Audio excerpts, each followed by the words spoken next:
So fun fact, if you schedule a live on your phone, you can't go live from your computer. So here we are. You are on the phone, sitting on top of my computer. Isn't that helpful? It's like so helpful. Yeah. That's where we're at right now. Hi, Pam from Canada, and Cindy. Hello, Julia, Briar Rose, and Judy. Oh, I missed Keto Connect testing exogenous ketone esters this morning. I'll have to go look at that. I was actually going to do some of that as well. I just haven't gotten around to it because I've been doing other things. So how is everybody doing? Hopefully my signal's okay. I don't even know. My signal's ridiculous. I'm going to turn you a little tiny bit that way. It's just like it's off a little bit. So, hi guys. How you doing? What's up with you? I watch on my TV and chat with my iPad. Oh, see, you're smart. I don't think I have enough signal to do 2 devices at once. I'm gonna be real. I really don't. Hi, can you change chronometer to 80/20? Chronometer, okay. Chronometer and I are having this love-hate relationship right now. There's some things that I love about Chronometer, and there's other things that I can't stand. And changing your macros is one of those things that is a real pain in the butt. I'm still tracking with Chronometer, but I just know what I want in my head. Like I know how many calories I want. I know what I want my protein and my fat to. So, I reminded you. How did I remind you? Did I remind you? What did I do, Tina? I like Chronometer. I get the concept. You want to have the best. It's driving me nuts. It really, really is. So, hi, Sylvia. And everyone else that just flashed by and said hi. Keto Mama. Hello. Nancy. Hello. Where did I live in California? I was in between San Francisco and Sacramento, right in the middle, in a town called Fairfield, right next to Vacaville, and right next to Travis Air Force Base. So I was there for a long time. But yeah, there is a way to change it on Chronometer. I just don't exactly know how, and it's a pain in the butt. So I just know what I want my macros set to, and I just eat to that, and I ignore whatever the thing says. Yep, Jelly Belly Factory is there. Hi, Lori. Yep, my husband actually used to work at the Budweiser, which was right next to or right down the road from the Jelly Belly Factory. So that's what he did. Why is there always? Have y'all noticed this? There's always. Hi, Blaze. There's always something that doesn't curl. It won't curl. It just doesn't curl. See, there's always this one that's like the little curl in the middle of my forehead. It's just like the Mad Hatter. I'm telling you, it's crazy. Hi, Uncle Big Guy. So today I figured I'd talk to you guys about what am I eating. Normally, it's all exactly the same thing. Nothing ever changes. But I was getting to the point where using 8 egg yolks a day, 8 eggs and or egg yolks, because like it's anywhere from 2 to 4 whole eggs and then like another 4 yolks. My hair is crazy. My hair is just my hair. So I was up to like 4 whole eggs and 4 yolks a day. That's a lot to go through every day. So I was like, I really need to try to find something else. And I was really beginning to crave more protein. And you know, I've been saying, if you guys are craving it, you probably need it. And I'm truly starting to crave more protein. So I'm actually going to start eating more protein. Today, I put everything into my app to see what it was going to be. I'm eating a kielbasa sausage. I found some raw cream. I was given some raw cream. And then I had some Parmesan, and I made a little bit of a like Alfredo sauce, because Parmesan I've been checking has been fine. So I'm going to try the raw cream. And I made like a little Alfredo sauce. Put that on the sausage. And then I'm going to have I found some frozen salmon when we cleaned out the freezer. So I'm going to make a salmon fillet as well. It's going to put me close to like 90 grams of protein for the day.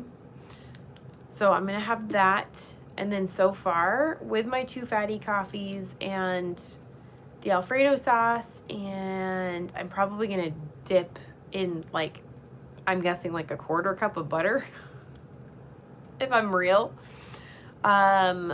It's going to be, I want to say 100 and, I'm trying to think, 'cause it's on my phone. It's on my phone, which I can't look at it. It was 140 grams, but that was without the butter. So if I added the butter, it'd probably be like 160 grams of fat. 160 to 180 grams of fat. I don't know how much butter I'm going to eat. So that's my plan. And I'm going to coat the salmon fillet with some Dijon mustard and Old Bay spice. And I'm going to see how I do with Old Bay. I do just fine. Okay, this is hilarious. Perfect Keto approved me for their affiliate program, and they sent me the login, which is in I can't say it right. So it's in this platform. So I go in there to log in, and it says, which one do you want to log into? Well, apparently my Ketone IQ affiliate goes through the same one, as well as Perfect Keto, and then paleo powder. I'm like, I applied because I love their paleo pink powder. I can actually handle that, whereas I can't handle the Redmond's real salt, the seasoned salt anymore, but I can handle the paleo pink powder. So I asked them if I could get an affiliate with them, and I never got a response. So I may actually have an affiliate with them.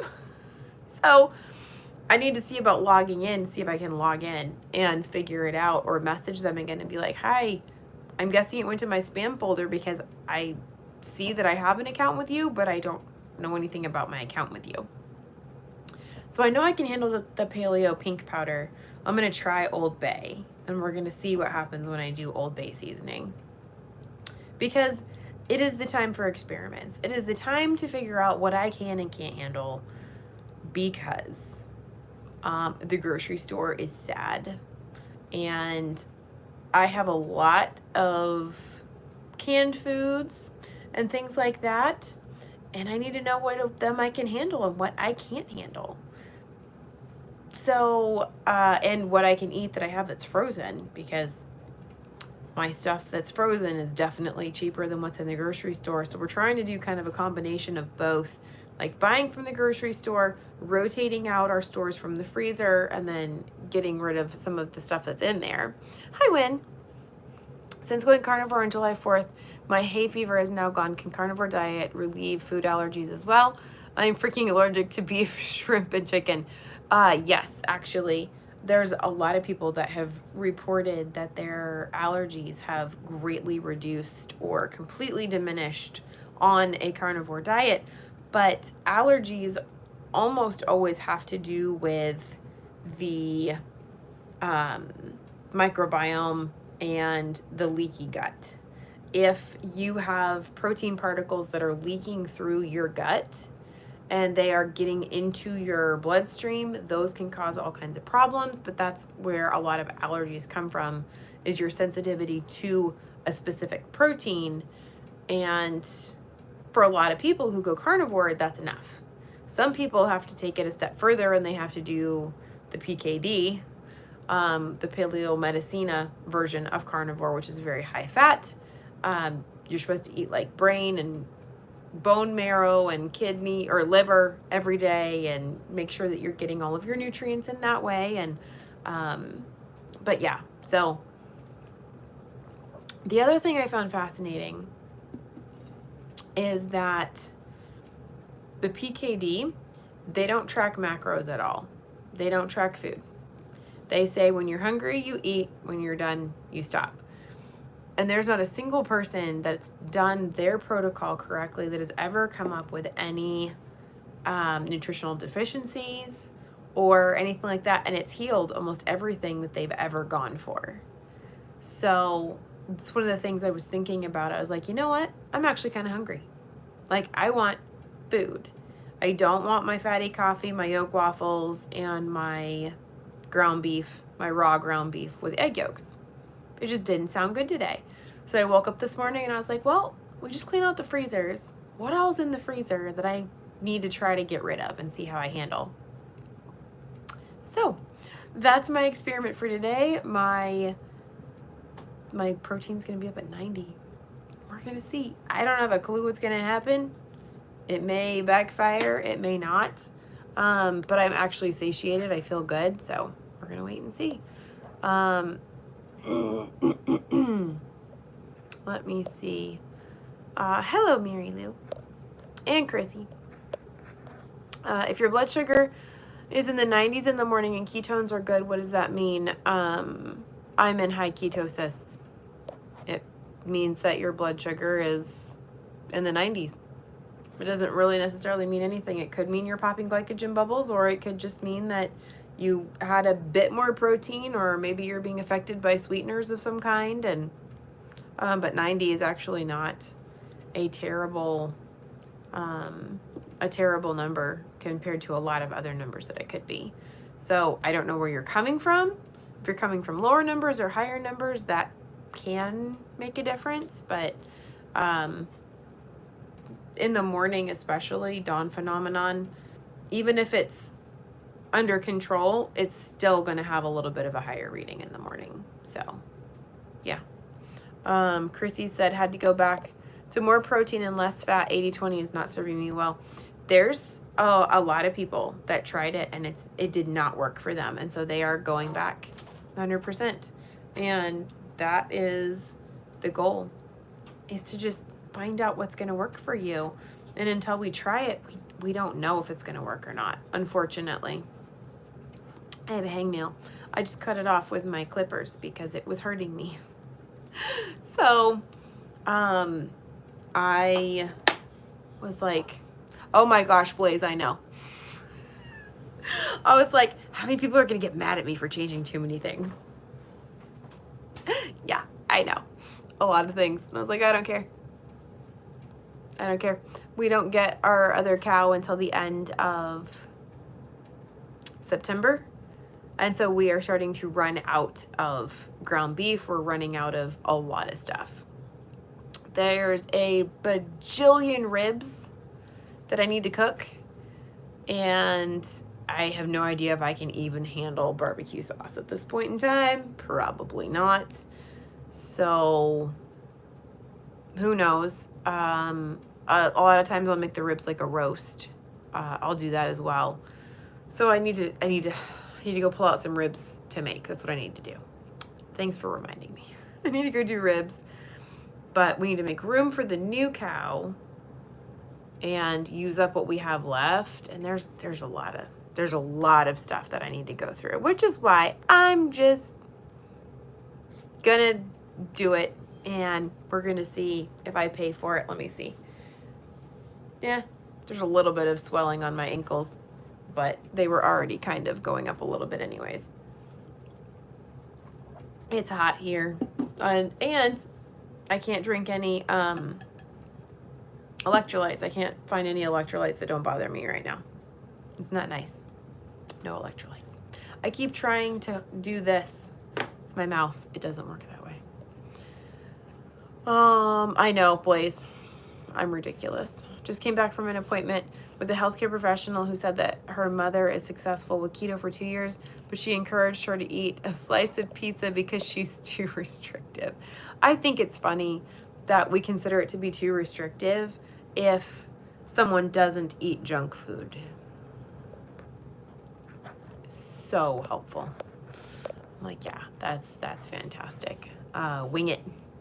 No sauce, just Instant Pot. I can't stand the taste of roast. I can't stand roast. I think it actually gives me a pretty bad histamine reaction. So it's gonna have to be for the kids. because I can't eat more than like 3 bites of it, and then I'll start sneezing my head off and I'll start itching. So we have a whole bunch of ribs, and I can't give them to the dogs. That didn't go well. So I have a whole bunch of ribs that we need to go through, but I got to find a way to make them for the kids so that they actually eat them, because I can't handle them at all. And I don't think Richard can either. He can't do the more histamine stuff either, unfortunately. He can do a little bit. What's RT test? I don't know what RT test is.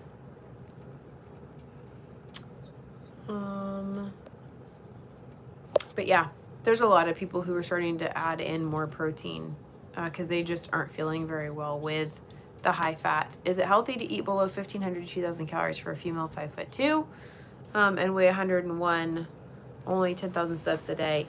101 seems a little low for 5'2". I can't look it up because I'm on my phone and my computer is about to die. I don't have my charger. It's downstairs. 101 seems a little low for 5'2", but it might be fine. I would have to look at your TDEE for 5'2". I can try to open up my computer, but bad things might happen. That would probably completely mess up our signal, so I won't do that. One thing can be on the internet at a time, and that's it. And actually right now, I think my husband's watching something on his phone. So if I start to glitch, we can blame him. See if he hears me or not. 5'3" and 110. So it's like, what, 5 pounds per every inch for women? So it's close. It's close. I don't know what the TDEE is, though. Figuring that out would probably be the starting point. You can go to tdeecalculator.net and fill that out. Male, female, your height, your weight, your age. If you know your body fat percentage via a test of some kind, like a DEXA scan or a bod pod or something like that, then you can put that in there. Otherwise, don't guess. Do not guess. Just leave it blank. And then that'll tell you how much it's going to take you to run your body, and fill out the activity level appropriately. I don't know if you guys remember, it was probably like 20, 30 years ago. They always used to say, yeah, when you're going to fill out any of these charts, always put sedentary, because then you're always going to do more work than what they're saying you're going to do, and than what you're saying you're going to do. And so then you are going to lose weight, because then you'll be in a caloric deficit. Yes, that was true, but then we never fueled our bodies properly. And so now we have all kinds of problems and really slow metabolisms, and don't sleep well at night, and our hormones are a disaster because we haven't been fueling our bodies properly. So I would say go to the TDEE calculator, the TDEE, and figure out what you personally should be eating every day. And I would say 1,500 to 2,000 is probably good for your size. Probably really is. But go check and see, especially at 10,000 steps. I would say check it out. I do not know. And hello, Briar. My kids are down in the creek right now. They have decided that they want to go find where the ducks are making their nests, which would be fantastic because I wouldn't mind some duck eggs. I mean, I got ducks so I can have duck eggs, not so that they could paddle their little heinies down the creek and hide them from me, but apparently that's what I'm getting. So, but the kids have decided that they want to go try to find the duck eggs. Carnivore diet really improved my digestion, but I still have trouble eating enough because I've been under eating for so long. It takes a long time to reverse diet. It really does take a long time.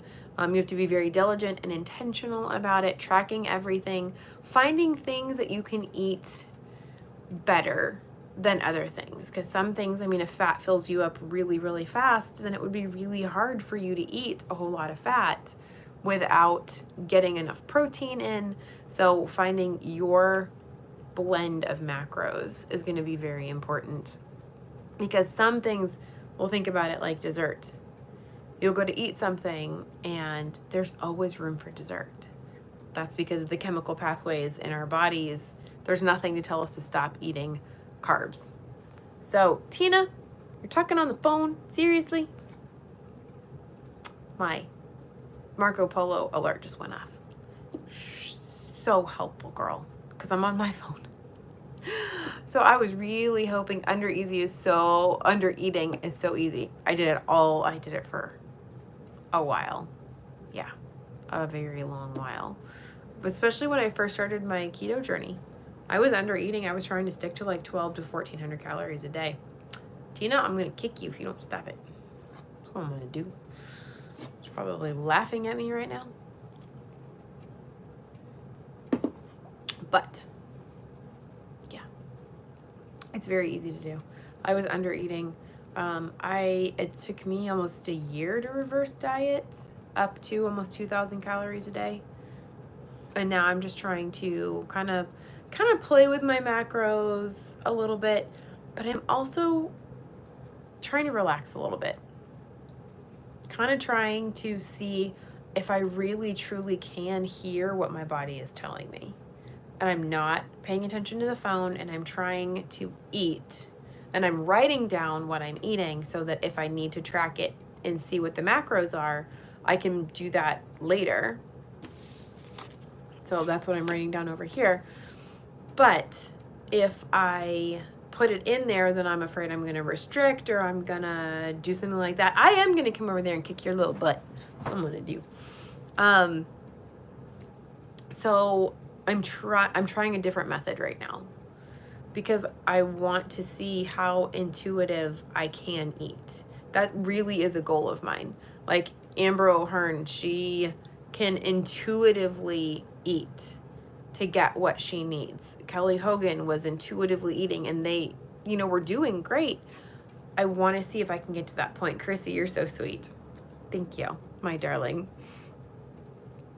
So I want to see if I can intuitively eat now that 1, my calories are enough. 2, that I got myself into the pretty good state of ketosis, and I've honestly not been out of it for like 3 months. So I want to see what's gonna happen. We're gonna see. It's gonna be interesting. Blaze, I think you're right. I think that we need to go on an Easter egg hunt around here because we're only getting like 9 eggs a day at most. And I have 15 laying hens. So I'm guessing that they found a new place to start laying because I have no idea.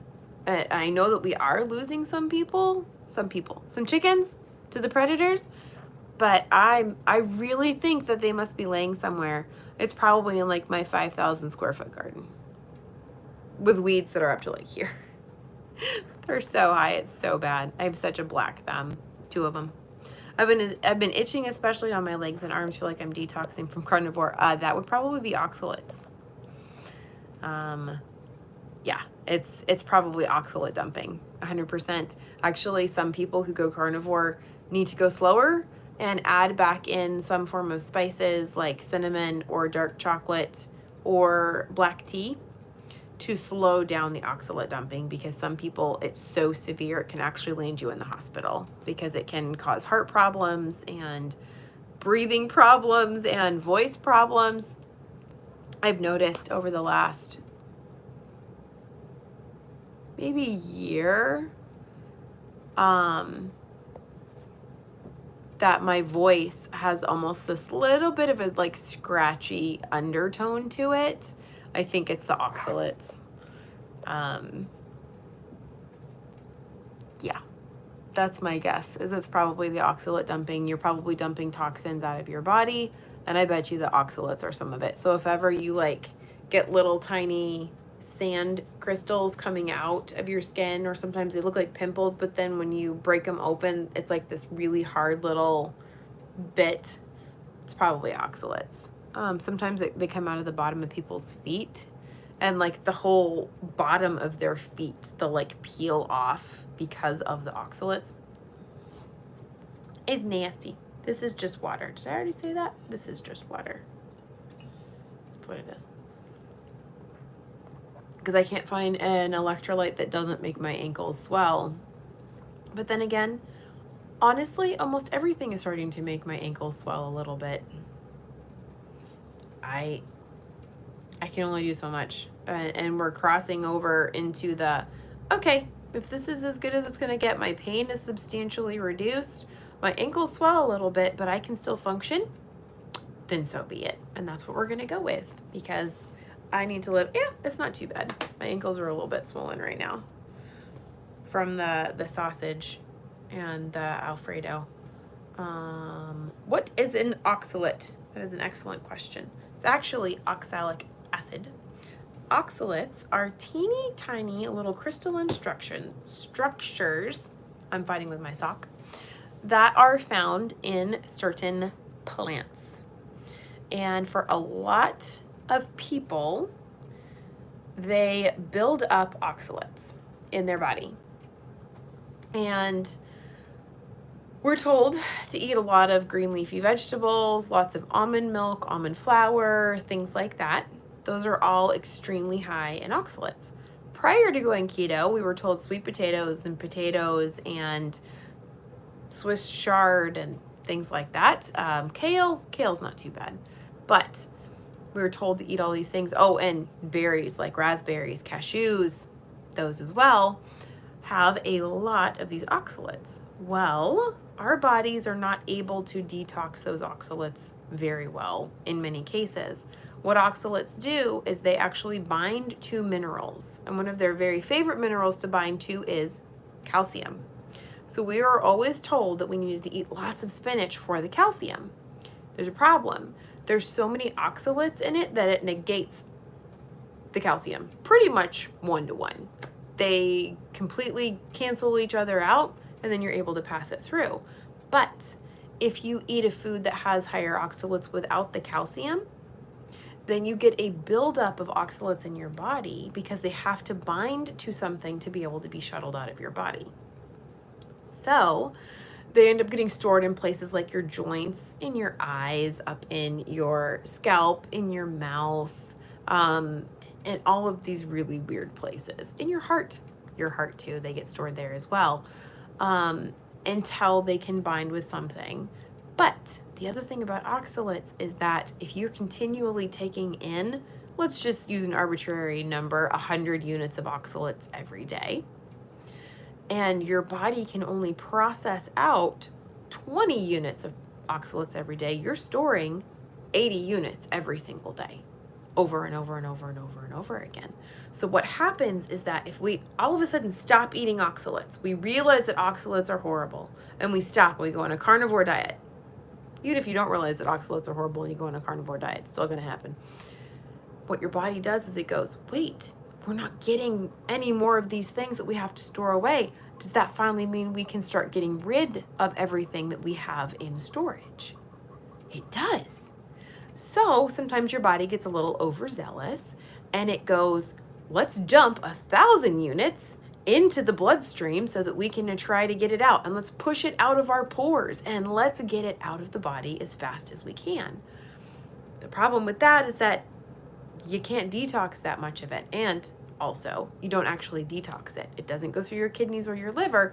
It can literally come out of everywhere, but if your body dumps too much of it all at once, it can really cause problems in your heart, in your brain, in all of your joints. Everything can begin to have these dumping symptoms, and they range so much from a scratchy voice to the bottoms of your feet peeling to the hard little bits you get inside of your mouth. They'll come out of your gums, in your eyes. Styes are actually from oxalates, and the best, most fun one, kidney stones. So as you're eating all of these oxalates, you could very well be creating and building these beautiful kidney formations inside of your kidneys. And then when you go off of all of the oxalates, they can start dumping and coming out, which can throw kidney stones. Richard started throwing kidney stones while we were still high oxalate keto because it was just too much for his body personally. So his first one, we thought he was dying, you know, and of course you tell anyone, well, we're on keto, and they're like, that's your problem right there. So we had to keep our mouths shut about that. And then I began my research on oxalates. That's when we started reducing the almond flour, the almond milk. I was literally making my own almond milk and almond flour almost every day. So started reducing that. I was personally eating probably about 8 cups of spinach every single day because I was putting 4 cups into my smoothie with almond butter, almond milk, and a protein powder shake.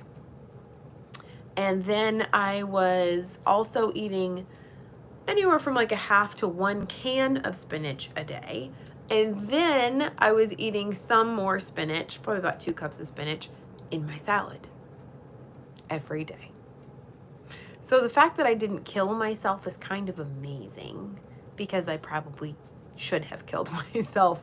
There's actually a story about a guy who ate 3 bowls of sorrel soup and died from oxalate poisoning. So oxalates are like this really nefarious little thing. Sally K. Norton is one of the most outspoken and forefront people when it comes to oxalates. I've actually had her on my channel. She's talked about that with me and with a lot of other people. Dr. Rimka just did an interview with her and posted that. It says sweet potatoes almost killed her, I think is what it was called. But some people are more susceptible to oxalates than others. So the people who are really, really susceptible, they can't handle that many before it backs up in their system. And she was literally bedridden, like going to die from oxalates. So everyone's different. And then of course there's some people who can eat pounds of oxalates every day and they're perfectly fine. At least they seem perfectly fine. I'm not entirely sure that they're really perfectly fine. But everyone is different and has a different threshold for oxalates. So if you want to learn more about it, and when I say learn, I mean like don't participate, I would recommend the group Trying Low Oxalates, TLO, on Facebook. But they are really, really, really picky about what you post in there. And they tell you and they make you like agree to it. You will not post until, not even a question, until you do all of their required reading. And there's a lot of required reading. But they have really good charts that can tell you exactly how many oxalates are in whatever food. So it's worth it. Just don't go in there and then ask a question. Because they come back and then they'll be like, did you read it? Because you said you read it and you obviously didn't read it because this is literally in the first paragraph. So just be forewarned. Good group, but they want you to follow the rules very strictly. You have been warned. But that is what an oxalate is. My kids still eat oxalates.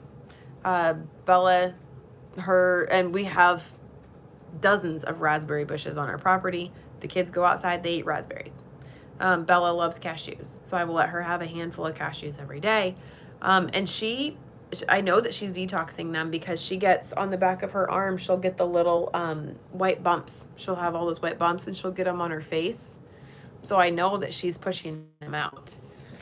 And I'm like, yep, that's because you're eating so many raspberries or so many cashews.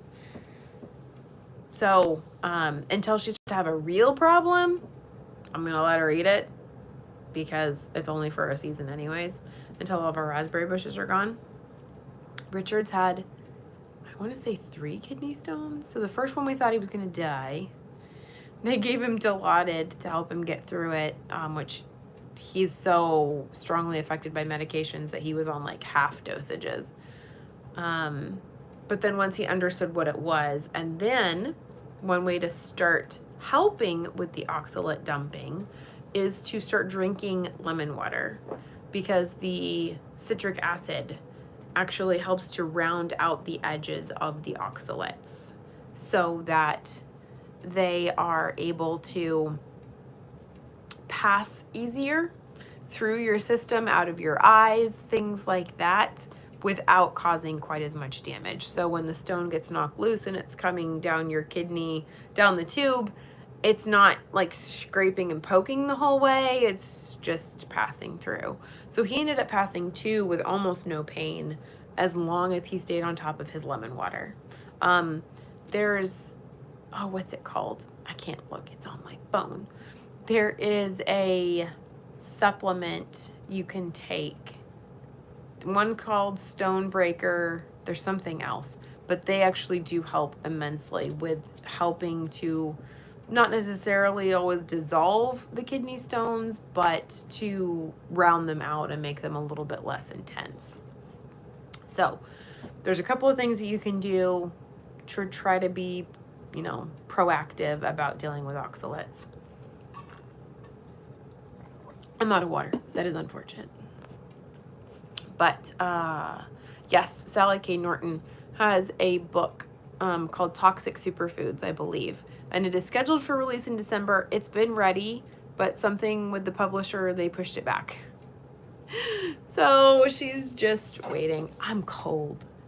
My room is cold. How much lemon juice in the water? I have one in the corner of my eye. Richard, there we go. I got it. I got my blanket. Richard does, my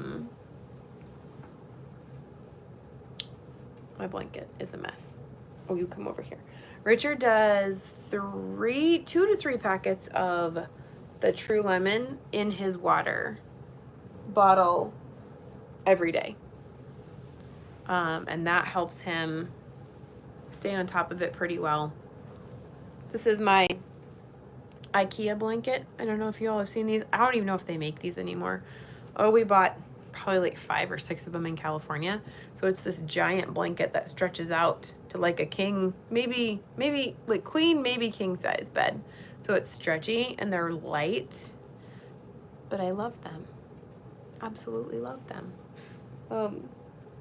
That's my blanket. Usually it's just sitting in my lap, but my arms are cold too. So he does a couple of those a day. Will lime juice do the same thing? I would think so. It's the citric acid. I think that the lime will do it. That should help. I tested positive for COVID today. I'm doing all the things and my symptoms aren't too bad. I'm curious if you have any tips and what your thoughts are on macros. So it really depends on the case, because some people, when they get COVID, they are miserable and they can't eat anything. They can't stomach anything. Like they start puking. I know some people who literally can eat nothing but sugar. Like everything tastes and smells like rotten meat to them and they can't swallow it. Their body will not let them swallow it. So they resort to pretty much just anything that's made out of sugar. They gained like 100 pounds in 6 months. It's insane. It's so bad. It's beyond ridiculous. So anything that you can stomach that is keto and or carnivore, I say it's totally on limits. Bone broth as much as possible, a good quality bone broth, hopefully that you are able to make at home, with egg pudding, egg jello, what we call it here. Yes, that's the one. Thank you, Blaze. That is the one that's supposed to help with the stones as well. So if you have a sty or anything like that, you can start taking that and that'll help a little bit as well. But or scrambled eggs, you can just do scrambled eggs, but the steamed egg pudding is fantastic when you're not feeling well with lots of butter. Butter's got butyrate, it's got all kinds of things in it that'll actually help you get better. But anything that sounds good, do it. And I've heard some people that actually need more protein when they are fighting it, partially because a lot of your immune system is actually built from protein. So Richard and I have both noticed that every time we get sick, hi Neely, every time we get sick, we go up a solid 5 pounds overnight.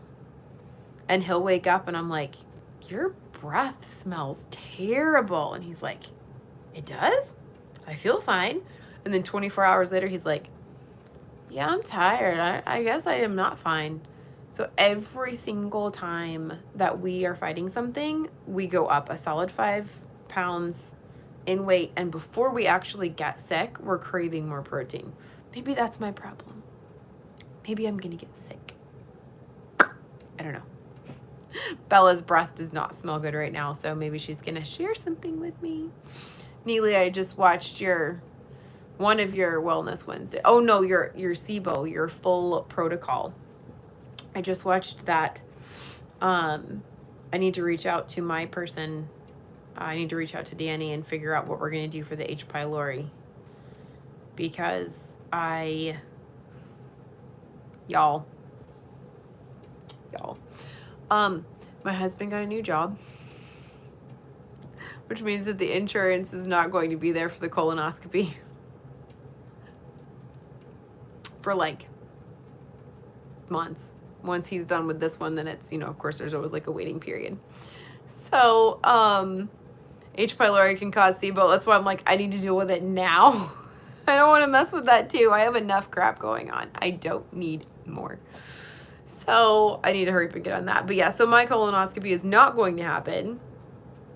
So I called and talked to them, and they were like, yeah, with everything else, they're like, it's probably nothing, and you're probably going to be okay. So, just let us know when, if you're ready, if you want to do it again, if you have it again. Because they were like, if you can't see, like my poop, y'all, there's nothing in it. There's no question that there's nothing in it. And so I sent them, a photo, and they were like, yeah, you're fine. They were like, it's probably an internal hemorrhoid or something that popped. So, no colonoscopy. So I need to message Danny and be like, okay, let's start treating the H. pylori. I want it gone. Let's get it gone. I want it gone. Neely, I'm hoping that my chickens are doing what your chickens did, and that they're just laying eggs somewhere else, because we got 9 today. We got like 9 eggs today, but I have 15 laying hens. We cannot find it. Yes, we blocked it off, and she's going back in the coop at night now. I hate that. Ours like to try to roost in the apple tree, which, you know what? Stupid birds, bird brains. But then it starts pouring rain, or of course here, are like pretty intense snowstorms.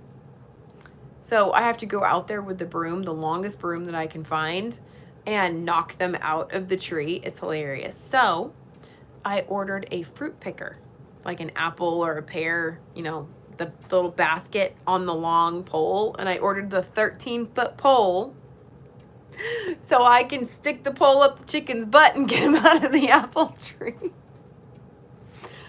Oh, my life. Seriously. Like, it is hilarious. It's so entertaining. I do. I go out there and I try to do it before it gets too dark so I can see. And I'm like, 2 chickens in the tree. And the kids are like, I'll get the broom. No, remember we have the fruit picker. I'll get the fruit picker. I think that there was one time that the kids were like, okay, I'll get it. And the chicken was like, whoop, nope, jumped out of the tree and ran into the coop. It's like, oh, good. You can be taught. I'm so happy, because I will come and I will stick a pole up your butt, girl. Did the chick picker. Exactly. I've never been cow tipping. I should, though. I should totally do that. I don't think I can't do deer tipping. They sleep laying down. That won't work. I have 3 hens left and no idea where they're laying. Sometimes they lay in the coop basket nest, but not often. If it's too hot, they stop laying. Yeah, here it was actually almost like 90 today. It was, yeah. So we're gonna work on getting all of the chickens back in deer fence. I'm done. Nancy, how did you get rid of SIBO when you did it, when you had it? Did you do the rounds of antibiotics, or did you do the natural antibiotics? Okay, George Jetson. Hot there too. Yeah.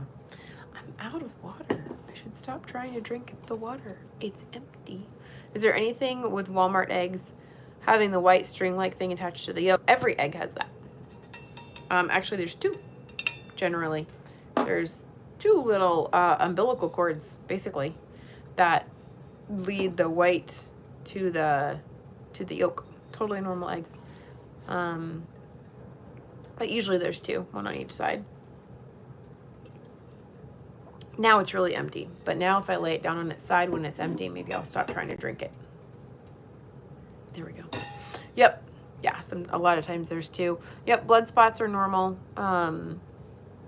It's just the normal egg. The if they're fertilized, there's going to be this teeny tiny little disc that's like stamped on the outside of the yolk. And that means it's fertilized. That's where it'll start growing into a chick. We have 5 days, 6 days maybe left until our 20. I think we have 20 in there right now. We have about 6 days left until those start hatching. And my husband wants to do one more round. I don't know. Do I want to do one more round of hatching before winter gets here? 20 chicks, yeah. We've lost so many. We're actually down 20 chickens already this year. It's ridiculous. So we, C-Bone H. Pylori worked with Danny on both.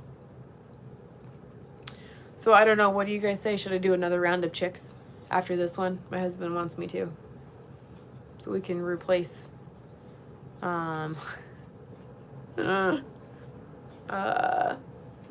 replace the ones that were dying. carnivoresangel@gmail.com.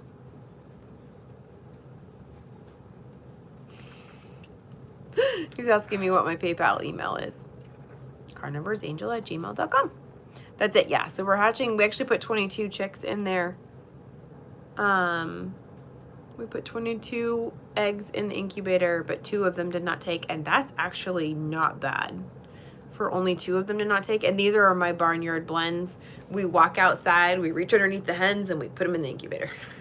So I'm down to 1 rooster because of that. Well, first they were stupid and I turned them into dog food. And then I had 2 roosters because I always want there to be, you know, a bonus backup one in case something happens. Well, something happened. One of my roosters is gone.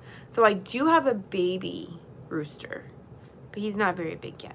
He's not useful yet. So I don't know. Should I hatch more chicks after this?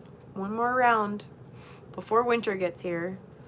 So that, because if I could get like 24 eggs a day, then it would be good. Did they fight to the death? No. I'm pretty sure the bobcat got him. Yeah. Yeah, definitely nature. I think the coyotes stopped coming around once we started going after them. But the bobcat, he's like, hi, friend. I love you. Is this mine? Thank you. This is mine. So helpful. I'm living on the creek. There's only so much I can do. And I'm really, really bad at figuring out how to protect them. No, my dogs are not outside at night.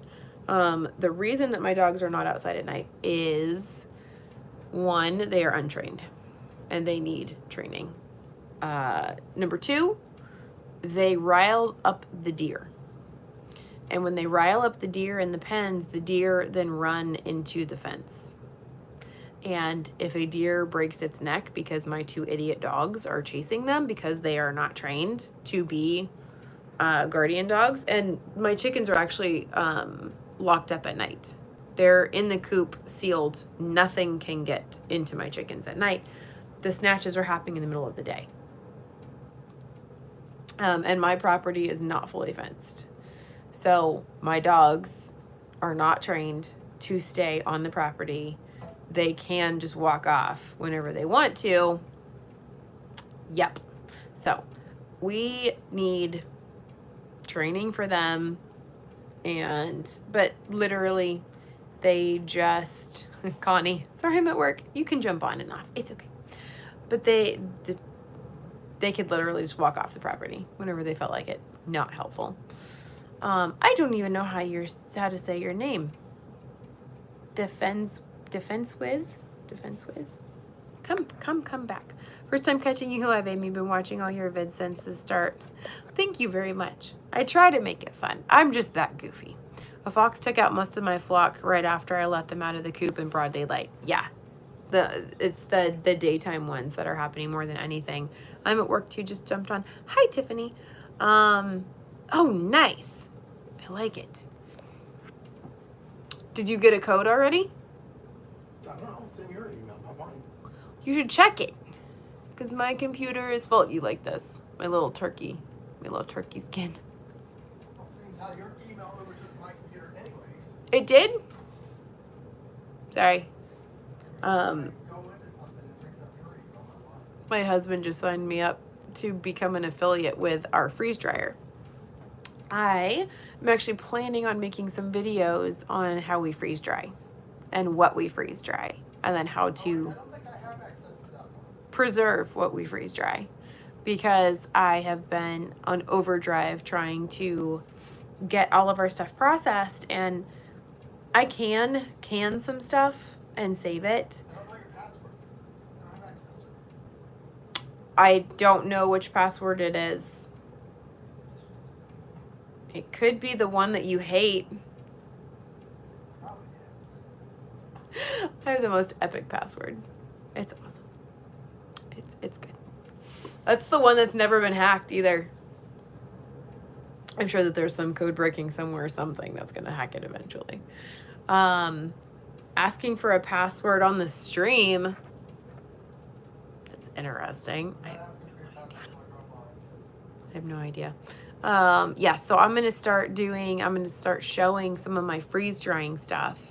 And he just applied for the affiliate program. So I love, yeah, I'm not going to say it on the stream.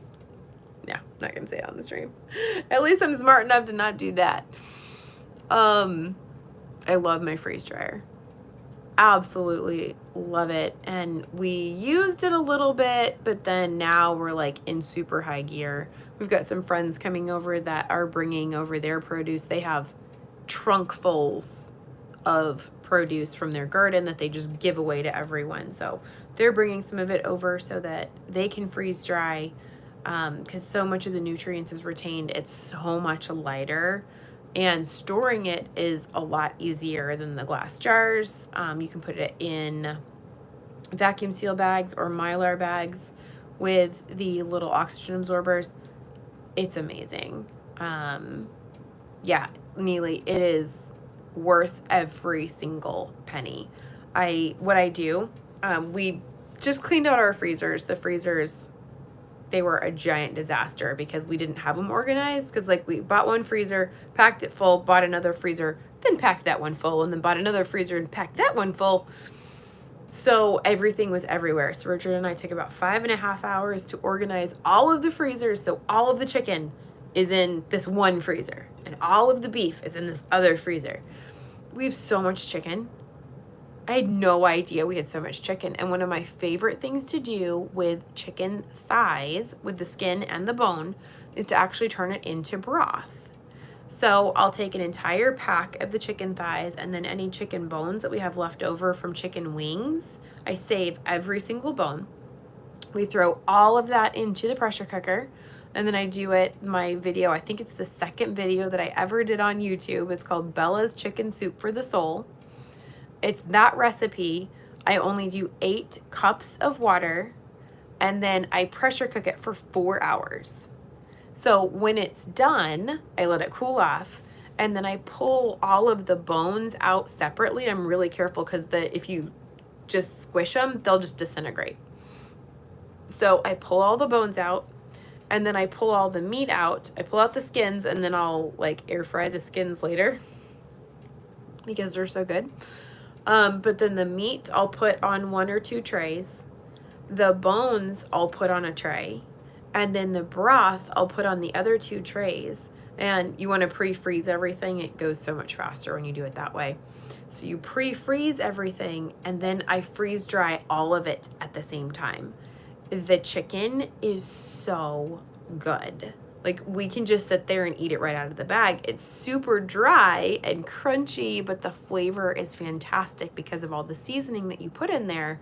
So you end up drinking a whole lot of water to rehydrate the chicken. But then we have broth for any time that we're going to need it in the future. That is my own homemade bouillon.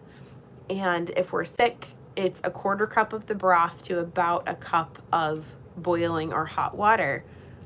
It's fantastic because then you always have it on hand whenever you need it. And then the bones, we freeze dry those as well. And then I put those into my Vitamix. And we do it in the dry container and we chop those up, and then I save the bone powder to give to my animals because they're raw fed and we give them bone powder. I was ordering off of Amazon, but now we just save all of our bones, whether it's from the cows or from chickens or pork. I'll even do that. Most of the time you never give dogs pork bones because they're too brittle, but this way you can freeze dry them, pulverize them, and then give them to the animals. So we're trying to save absolutely everything right now. We're not letting anything go to waste. All of our scraps from the kitchen always go out to the chickens. And I'm planning on next year, I'm going to start up black soldier flies so that we can get the larvae and we can feed those to the chickens so I don't have to buy mealworms or anything like that. Those are like the best composters ever. So there's videos online. You take a big like Sterilite tub and you drill holes in strategic places and you put a tube on there for reasons. But any chicken scraps, any meat scraps, any scraps at all, even ones that you would normally never give to your compost pile with meat, you can put it in there and it'll attract the black soldier flies, will then start to lay the eggs, and then the larvae are like self-harvesting, and then you can feed them to your chickens. So I'm super excited about that. My husband said that black soldier flies, and I was like, no, I don't want to do those. I want to do mealworms. I want to do mealworms. Those are safer. And then I actually looked into it and I was like, no, you were right. 100% we're doing black soldier flies because they're way easier. And they honestly, like, we have them here.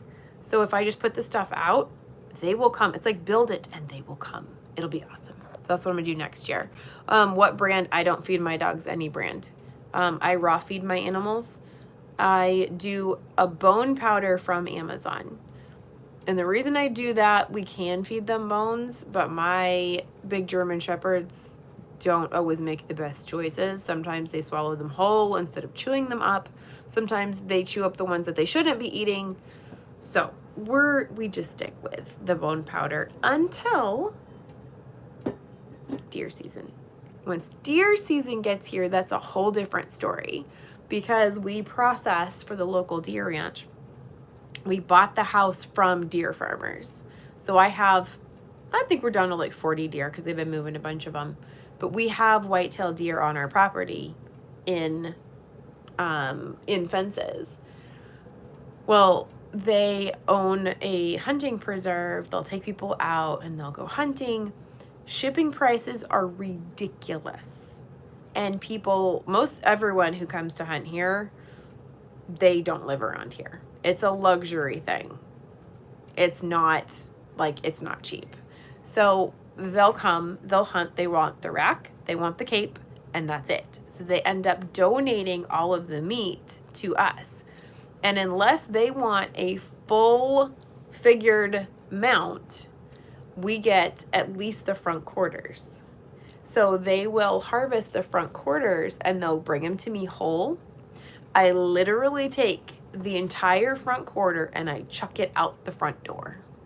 And all winter long, there are front quarters that get buried all over my yard in the snow. Most of the time, by the time that it snows, there's not a whole lot of meat left. It's just the bones. But the dogs, one dog takes 2 days to go through the whole front quarter. It cleans their teeth with the sinew and the muscle and the bone and the hair. Hair is actually fantastic because it goes into their intestines and it cleans out all the parasites and things like that in there. The hooves can be really good for them. My dogs are good with hooves so far. They haven't been stupid with those. But they'll just eat those. And then what's really funny, the reason it only takes them 2 days is because the chickens come in behind them and the chickens eat the venison all winter long. So during the year, I've got nice golden colored yolks. You know, they're really nice. They're really pretty. Come winter, the yolks are this color because of how much venison and protein they get. Their shells are nice and super hard. We haven't had any nutritional deficiencies with them whatsoever, and the yolks are gorgeous. So we're gonna have to start taking some front quarters and throwing them back behind the fence for the chickens. Because once I lock them all up back there, they're gonna miss out on their venison. So I'll have to treat them every once in a while with a front quarter. But that's what I do for my dogs, is I raw feed them, because we had a black lab in California. We tried her on a dozen different really high priced, good quality dog foods. None of them worked. And she was just slowly dying. She was a year old and she was just dying. She had hair, just giant patches of hair falling out. She had gray goo leaking out of her nose, lethargic, no energy. Like, it was bad. And the vets are like, well, we can try with this medication. And Richard looks at me and he goes, if our diet helped us, do it for the dog. And so I was like, that is terrifying, but okay. So I started researching, and of course, raw fed was what I found was the best option. And I was like, at this point in time, she's going to die no matter what, whether we raw feed her or not. She's that sick. Switched her over to raw feeding. 2 weeks later, she was a completely different dog. 2 weeks, that was it. The nose goo stopped and the hair grew back and she got her energy back. And so after that, it was like, okay. And if possible, all of our dogs will be raw fed. So we've been raw feeding ever since then. And for the most part, we've never had any problems until this idiot. I have one idiot. I gave them rib bones. The one did fine. He got all the meat off of cow rib bones. So he got all the meat off of it and pushed the bones out of his kennel. Good boy. Not the other doofus. She swallowed one of them whole. And then the other one, she did crunch up. But I was like, okay.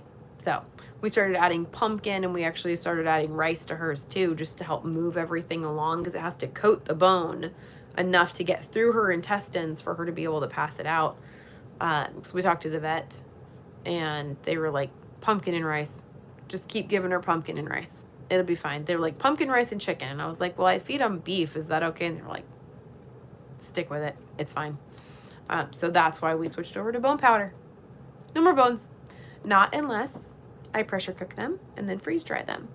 But it actually, for us, works out better to raw feed because of all the venison that we get donated. And that's one of the things. I did a program called Raw Feeding 101 online.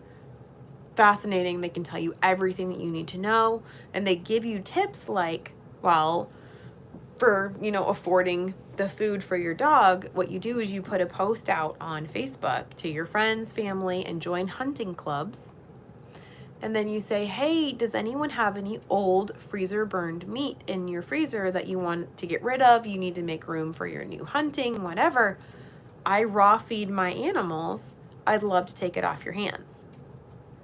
So we did that, and we ended up with, I want to say it was like 5 cubic feet of donated meat in just one go. So it worked for us great. And then now with processing the venison, obviously that works too, but I'm actually going to start up meat rabbits. So I'm going to start doing meat rabbits as well, because then we can control our meat and then the meat for the dogs as well. that is my goal. We're going to see how it goes. If I give the dogs a half a chicken, if I harvest one of my roosters and then process it for them and give it to them, they have no problems with the bones. It's when it's a bone that's been cut funky and it's not in its whole form that they have a problem. So I'm hoping I'll be able to, there's nothing in the water. I'm hoping I'll be able to just throw them a rabbit and be like, here, eat dinner. There you go. So we're going to see. I don't know how it's going to go. It's going to be interesting, but we're going to do that. There's so much stuff that we're working on doing. I had a Doxy that was raw fed. When we got him at 10 years, he was sick, he got healthy and lived a very long time. Yeah, they can live up to like 50% longer. So if they normally live for 10 years, they can live up to like 15 years raw fed. It's amazing. I think that's the thing with German Shepherds. I have one that doesn't make good choices either. They do not make good choices. Yes, I drink 2 fatty coffees in the morning and I still love them because I am intuitive eating right now and I'm listening, but I am on full decaf. There is no more caffeine in my life. Like, my specific brand of decaf has 2 milligrams per 8 ounces. So I get about 3 milligrams per coffee and I drink 2. So that's like 6 milligrams of caffeine every day. I buy farm eggs with that color yolk. I wonder why they are orange. Probably because of all the bugs and everything else that they're eating, but so nummy. I'm going to try that. I've been wanting to switch my shepherd over to a raw diet. So for ours, when they were growing, goodness, that was a lot of meat. That was like a lot of meat because they were each eating 2.5 pounds plus an egg plus the bone powder every day.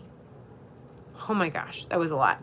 But now Shrukin, the slightly older, larger male, he's like 6 months older. No, like 2 months older. He's like older by a minute.